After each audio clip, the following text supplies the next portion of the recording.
What I want to talk to you about now, Gideon, and it is a shame that I feel like the listeners and viewers miss out on the best Ryan and Gideon conversations, because I get some really great just you and me radio shows when we talk on the phone during the week about just whatever you have going on that you're interested in. And I kind of want to continue one of those epic you and me conversations and bring in some of our Sirius XM listeners as well on it.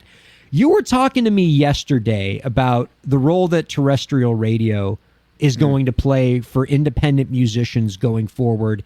And you've been talking to some folks who are in that business who are saying that they're seeing it diminish. We're seeing a lot of, and the reason why I wanted to talk about this is there's been a lot of news lately about terrestrial radio's perhaps fading influence. There's been some automakers who've been quoted as saying that we're going to start seeing perhaps more and more cars that don't have AM/FM radios in them. Congress is actually trying to fast track legislation right now that would require automobiles to keep AM radios in cars for safety reasons, because they're hearing automakers saying they want to get rid of terrestrial radio. And if that's the way terrestrial radio is going, does that change sort of the music industry's perspective on, oh, we got to push artists on radio? Radio is still going to be the forefront for independent creators. Love to get your perspective on that. Like, where are we going with all this? So it's interesting. I've gone through just a little odyssey recently. I'm like every other independent artist, right? I'm trying to find pipes and modalities to spread the word about my music. That doesn't make me very original or unique. That's what singer-songwriters, that's what artists, that's what bands do. And so, there's Spotify, of course, and there's TikTok, and there's YouTube, and I don't need to tell anybody listening or or you about these different pipes. But this sort of one that young artists don't talk about is radio. And I was recently approached by a group of people that were willing to take my money. And yes, they were willing to take my money.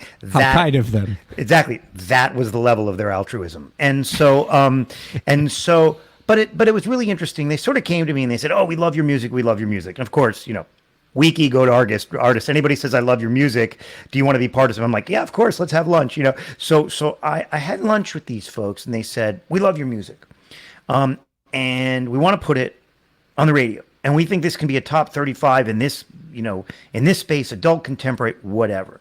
And right at first, and you often ask questions, what advice you ask the question of your guests all the time, what advice do you have for the independent artist? Well, I have some based upon the hijacking of my ego and then the subsequent disappointment after gathering some information. And so I guess what I would say is I went and had lunch with these radio folks. And it started off great because they said they liked my music. And then they started saying, well, for this amount of money, we can get you top 30, top 35. And so, I run out of lunch, okay, which I paid for. And not that I remotely resent it. Why would I mention it if I did? And I leave and I call my manager, who's, represented a lot of really serious acts. And I say, well, man, this guy can get me in top 30 adult so on and so forth. And he's like, yeah, who gives a shit? He's like, who cares? He's the like, manager said not worth it. My manager was like, look, this is 2023. And in 2023, it's cool on your one sheet. And it's cool when you're pitching yourself to people to say, hey, Ryan, my last release, Turn Off the Sky, it was number 28 on the such and such adult contemporary chart. And that is cool. That adds to the weight of your presence, and it gives you a little bit of gravitas. But my manager challenged me and said, I want you to look at these artists. This guy's number 23 on this song. This woman's number 14 on this song. And tell me if that's driving people to their music. Is it going to sell any tickets for people? And is it going to make them get on editorial playlists on Spotify? And is it really increasing your presence? Or is it just sort of a nice throwaway line on your one sheet? So I went on that trip for him and visited the websites and Spotify pages of these artists. And what I learned was, much to my dismay, after my ego stroking at lunch, that it didn't mean a damn thing. And yet this person was nice enough to say, well, for $20,000 a track, I can tweak your mix and I can get you to number 28. And so, listen, I'm not saying that terrestrial radio has lost its relevance. No, it hasn't.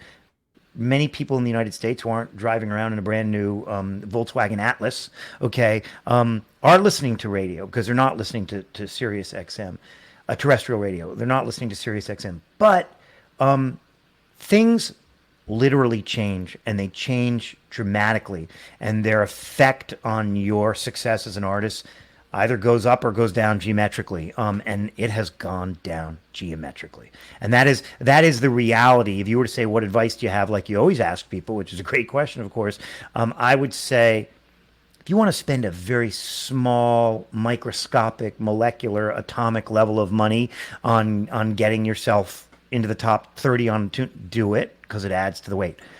But I will say one thing: it still does mean something if you're top 1, 2, 3, 4, 5.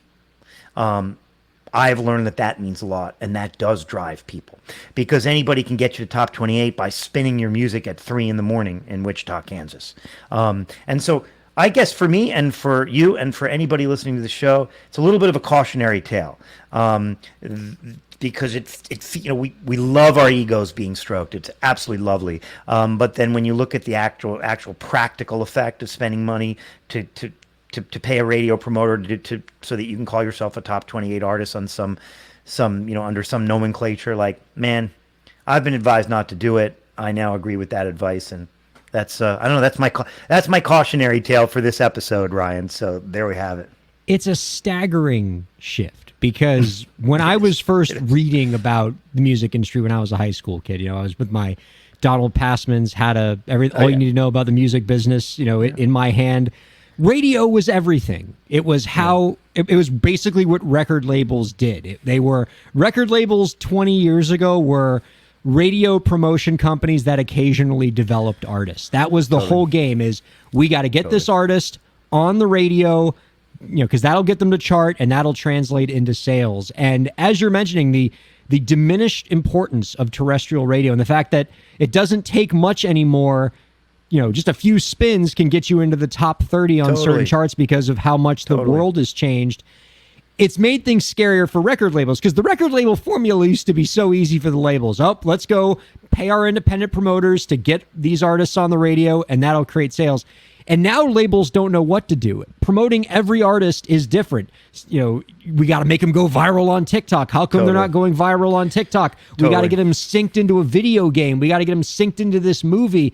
And, it's not a clear formula anymore. It's not a clear path anymore. So let me ask you this. When you were talking to your manager, and your manager's telling you terrestrial radio's not the way, what was he telling you is the way? Like, what is the new path if it's not just having a promoter get your stuff on FM? So here's what he said. And I want to take one step back. I'll do it in lightning quick. The other thing that radio folks will tell you in order to deprive you of your money is hey, look at the biggest stars today. All of them have had top radio hits. And that kind of logic can put an independent artist or anyone in a kind of logical box where they say, well, geez, then I have to do this because it's a necessary and sufficient condition to ascending. So beware of that talk too. But to answer your question, actually, he says something I don't like. I accept it and I will do something about it, but I hate it. He's like, listen, he's like, it's TikTok, it's Instagram, it is even Facebook, it is social media. He's like, that's how people are discovering music. That drives Spotify streams. And Gideon, you can play 50 festivals. Okay. And I know that's super fun. And I know you love to do that because you love to play your guitar and you love your band.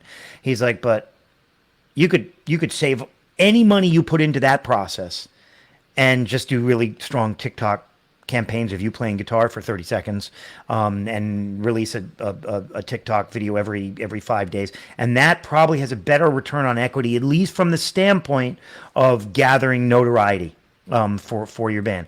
I hate that answer. Okay. Because I like music and full songs. Okay. TikTok is not how I discover, appreciate, and absorb music. But that's what he said. The other thing that he points out, and this is something I've come to learn, this is sort of a reverse cautionary tale is that sync is really important. And so sync is something that I'm looking into very, very carefully. And that is in some ways, apropos of our discussion about terrestrial radio, sync is the new radio in some ways. Again, I may have even brought this up to you before on your show. Who the hell knows? I'm too old to remember anything. But look at the show Peaky Blinders, right? Gigantic show. How did people rediscover the artist Nick Cave? Through that show. It's not as if Nick Cave didn't have some notoriety. He did, and he's cool, and the music's cool. But my God, that was rocket fuel for his content.